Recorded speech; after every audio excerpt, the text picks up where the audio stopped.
बच्चों, आज मैं दर्शना सा आपको आपकी संस्कृत पुस्तक का 12वां पाठ विद्याधनन पढ़ाऊंगी, जिसका अर्थ है विद्या रूपी धन। प्रस्तुत पाठ में श्लोकों के द्वारा विद्या के महत्व को बताया गया है। विद्या मनुष्य का सर्वश्रेष्ठ धन है। विद्यावान व्यक्ति का सभी जगह सम्मान होता है। विद्या मनुष्य का सबसे बड़ा गुण है।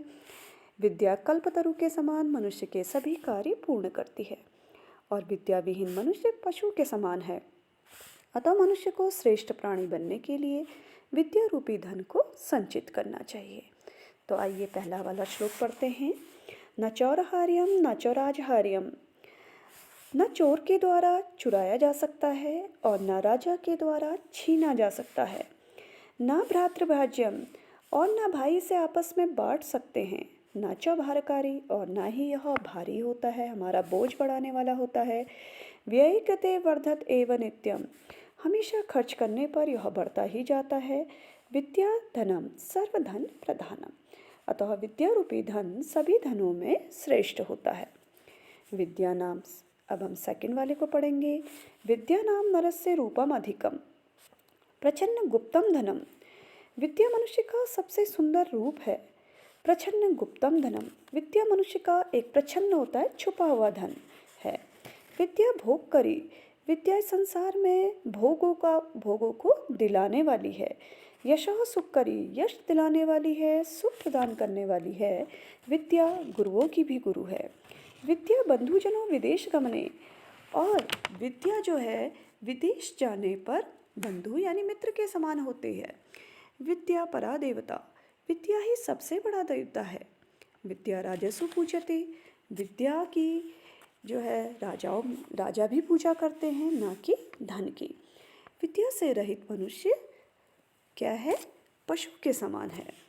अब तीसरे श्लोक पे आते हैं।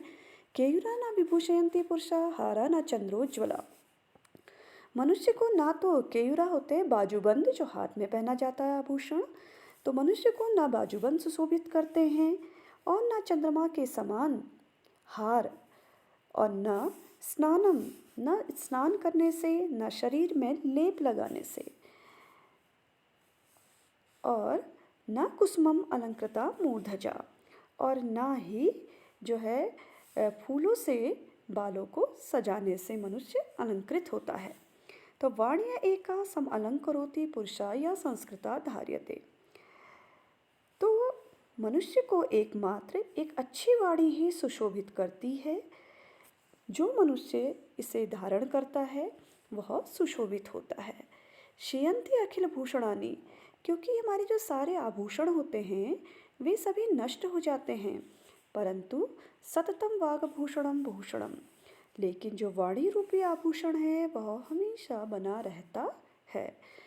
तो कहने का अर्थ क्या है कि सभी बाह्य आभूषण या शरीर को सुंदर बनाने के लिए जो किए गए जो भी लेप आदि हैं, तो वो जो है मनुष्य को वास्तविक रूप से सुंदर नहीं बनाते हैं।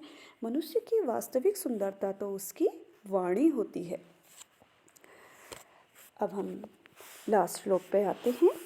विद्या नाम नरस्य कीर्ति तुला भाग्यशये च आश्रय, धेनु कामदुधा रतिश्च विरहे नेत्र तृतीयम च सा, सत्कारयतनं कुलस्य महिमा रत्नेर्विना भूषणं, तस्माद् अन्य उपेक्षे सर्व विषयम विद्या अधिकारम कुरु।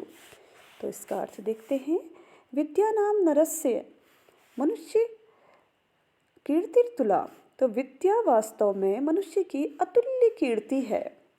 भाग्यशये च आश्रय, और भाग्य के क्षय हो जाने पर यानी जब मनुष्य की किस्मत खराब हो जाती है उस समय विद्या ही उसका एकमात्र सहारा होती है।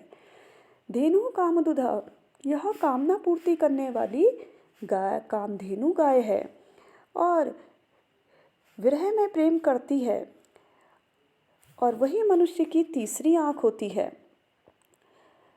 फिर सत्कार यत्नम कुलस्य महिमा, सम्मान का स्थान है, कुल की महिमा है, और रत्नेन विना भूषणम, और रत्नों के बिना भी आभूषण है।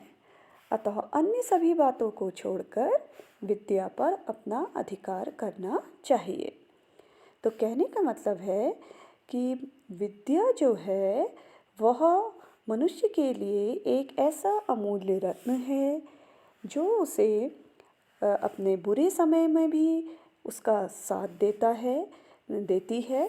अतः मनुष्य को सभी चीज़ों को छोड़कर केवल विद्या पर अधिकार करना चाहिए, क्योंकि जो व्यक्ति विद्या पर अधिकार कर लेता है उसे अन्य चीज़ें स्वयं ही प्राप्त हो जाती हैं।